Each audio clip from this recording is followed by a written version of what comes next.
And this is Rook from Combiner Wars.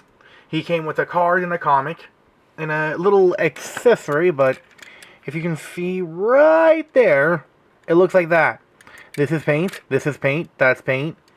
Tampo, paint. I don't know if you can see that, but right there. Tampograph, Tampo, paint. He can roll. Yeah. Do you want to see this barreling down your road because the military gave cops, well, military vehicles?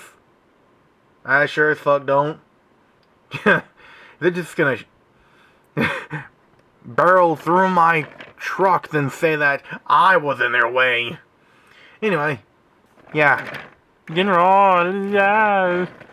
He was also turned into Hound, Swindle, and a few other characters, but yeah, there he is.